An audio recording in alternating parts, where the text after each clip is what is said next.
of the International Cooperation Office, Dr. Margarita Ballesteros, for her inspiring message. Let's give her a round of applause.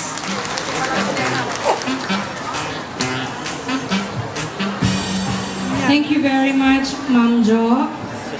To the retired ambassador of the Philippines, to how many posts, to Mexico, Russia, Spain, and other countries. So that's Ola.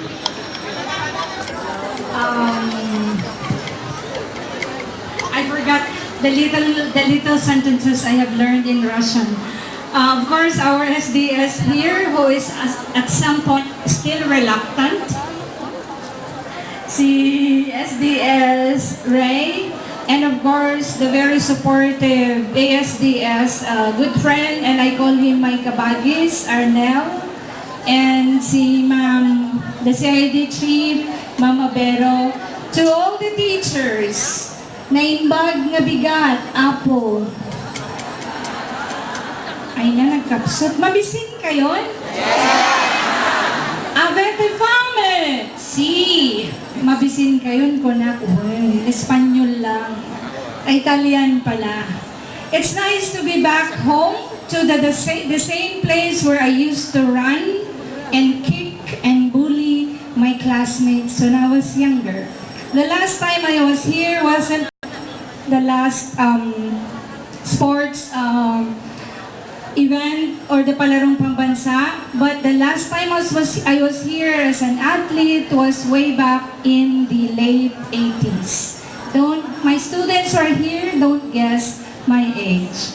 Anyway, it's World Teachers Day and it's a different celebration from the National Teachers Day. Ang assignment na binigay sa akin is to inspire. But since I'm already perspiring, I'm afraid I won't be able to inspire you that much for 2 hours. Because if you have been following your favorite TED Talks in YouTube, or maybe some shows on TV at late evening, it's usually done 20 to 30 minutes, but if it is meant to inspire in the US and even in Europe, particularly in the United Kingdom, the show would last for 1.5 hours. Okay, but I'll do it for 5 minutes. Alright. How many of you here have been to Santa Maria? Puwera sa mga taga Santa Maria. Of course, si Sir, kasi taga Burgos, si Amba, taga Burgos, Awan, at Dadejay. Dagiti ka klase ng medyo balayin, Awan, ay agdada. Ni Maribig, ayam mo, Lilibet, roll call to Anyway, it's World Teachers Day and the word says world. In 1966, UNESCO declared every 5th of October as the celebration of the World Teachers Day. But in the Philippines, dahil sa sobrang passionate ni then Yusek Ramon Bacani, kilala mo, sir? Sinong nakakalala dito? Wala na kasi mga bata na lahat. He was once a USEC of DepEd, and together with the team of the Metrobank people, they made a bill which later on it became a law, naging batas, nagbalin nga, tayo Ilocano ti batasan, nagbalin nga lintag, and it's in the Philippines, only in the Philippines manen, that we celebrate National Teachers Month. May isang bulan nga i-honor dagiti memestra, dagiti estudyante, parents, and members of the community. But for 1 month, here in the division of Ilocos Sur, or in Region 1, for example, may I ask, what have you done for 1 month? Nakaurnong kayo ti bags? Nakaurnong kayo ti sabong? Maan? Chocolates from overseas? Haan sabon nga nabanglo kay nabangsit. That is not the celebration of National Teachers Month.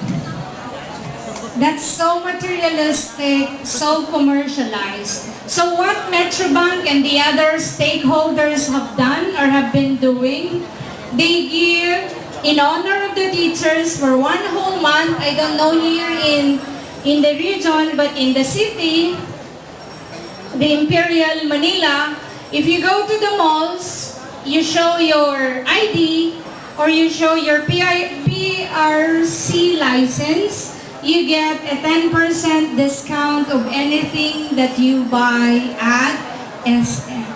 Hangkoy bagbaga nga tumaray kay amin di SM Baguio no bigat.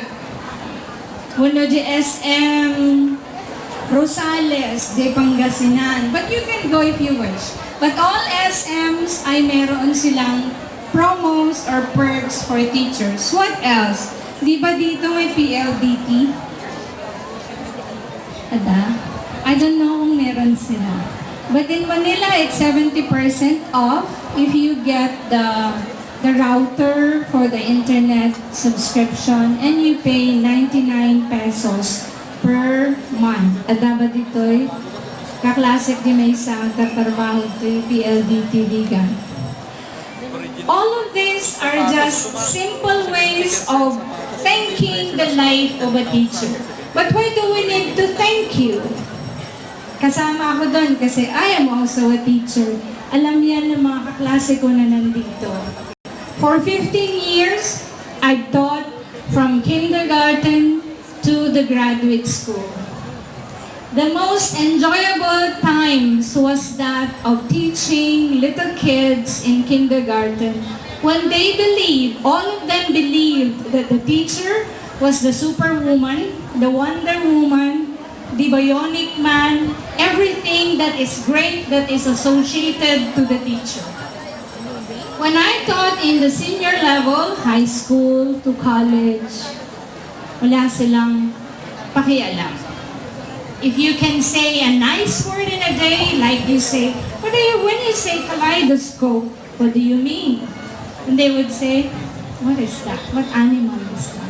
But they don't care. Compared to the kindergarten, who now I have one diplomat, who is now assigned in a post in India, and he was once my kindergarten boy in Sacred Heart School in Merville, Paranaque. He's a son of half Indian, half Filipino. So I saw him last week in one of the receptions, and I went near him and asked, "Excuse me, sir, are you by chance Iñaki Gordon?" So he said, "Oh yeah, but looking at you, I seem to remember my kindergarten teacher who was crazy." So I turned red and I don't know what to say.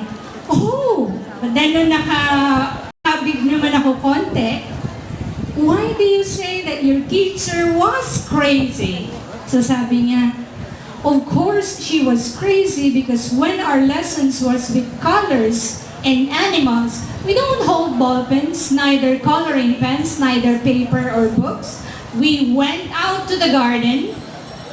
We were brought to the garden and all of us, 10 of us, kasi 10 lang sila, that's an exclusive school. 10 of us, 3 girls and 7 boys, we were all looking at the different shades of the leaves in the garden and looking at the ants carrying those little stuff that they would go into the cave, small cave, and the teacher would start saying, 'This ant is like you. Rain is about to come," so all those stories, etc., etc. So while he was telling that, I said, "So that's why you said your teacher is crazy and she's in front of you right now." "Oh yeah, I know, I'm just waiting for you to react." So he helped me and said, "Thank you, teacher." When you meet people as successful as that guy, of course, you would feel, wow, I have made one. But here in Vigan, when the secretary was here during the Palarong Pambansa, and he found out that 5 of the mayors now in Ilocos Sur were under me when I was teaching in St. Paul, and the secretary said, "How old are you now?" So I said, "Ma'am, I stopped counting when I turned 40. So every year I celebrate my birthday. It's my 40th birthday. Why? Because every year begins another life. And I count my blessings and I don't look back for those bitter days, for those days that I was under the bridge or maybe under waters where there was no one to help. As teachers, my dear friends, you get to go through a lot, I know. But you have no right at all to raise a simple tarpaulin saying, "Give me what is due to me." Because everything has been given to you. Did you realize that? Hindi pa rin kasi kulang. Paano hindi magkukulang? Where are your ATMs? Nakasanla. I went to London and I saw the London Bridge, and you know what I remembered? Friends, relatives have been telling me, "I'm going to London today." Ano yun?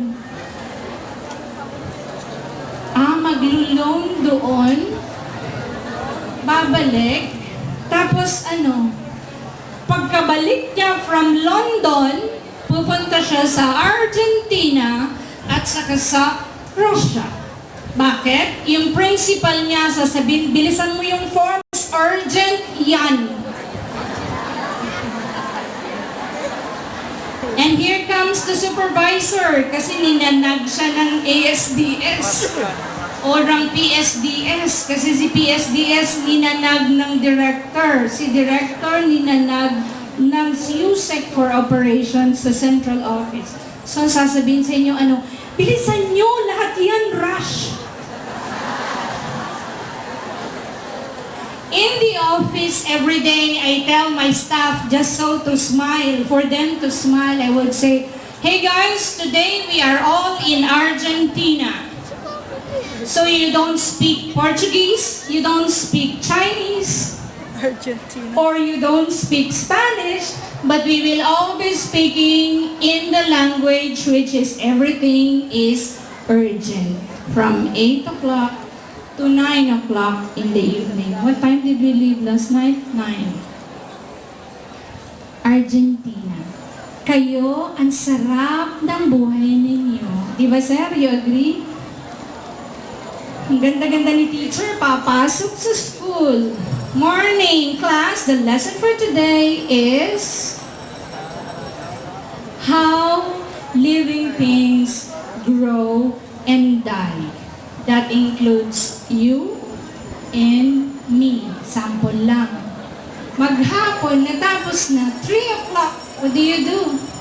Rest, nakataas yung paa. May nagdadala ng tubig. 5 o'clock. I'm saying this because I saw this in one of the schools and I'm glad it is not done in my region. I'm not saying anything that I have not seen. I'm from the Central Office, so I have seen from the farthest south and the farthest down north. The farthest would be Sabtang in Batanes, where you get to ride the small boat, whether you're thinking whether or not you will be able to cross or hindi. And walk 5 hours in Sarangani to reach the schools on top of the mountain and cross 3 to 4 rivers. Kayo sa classroom. Okay? Tapos, nasaan nga yung ATM? Nakasanla. Let's face it. Bakit? Let me borrow the words of the secretary. When a teacher leads day by day according to what she or he has, then life is simple, life is beautiful, and he or she is happy. Problem comes only when you want to have the Michael Kors bag for the ladies, the Kate Spade backpack for those who are fashionistas, the new Levi's jeans. What else? The friend who is in Saudi is offering you gold and silver. The friend who is in Italy who's asking you to make hulog-hulugan of the Prada bag or the Longchamp and all that. This, for the ladies, is a bit of a challenge, and whether you like it or not, there is truth in it. Tama? So what happens with your 23,000 or 25 or 19 for a month and you live in Ilocos Sur? You don't live in Manila, where in Manila every single centavo counts. Here, you can walk, you can take the tricycle. Ngayon sa Manila, anong uso? And even in Lawag, I don't know kung meron na rin dito. Grab. Hindi na taxi ngayon, Grab. So pag nag-Grab, you have a choice. Which car? Kung gusto mong magmayabang, kukuha ka ng the cheapest would be Toyota Altis or Vios. Pero kung gusto mo namang medyo sosyalerang palaka ang dating mo, so you would ask for a BMW or maybe a sports car. Available lahat yan sa Grab. So see, yung need, what I'm pointing out is, yung need mo at saka yung want mo ay masyadong malayo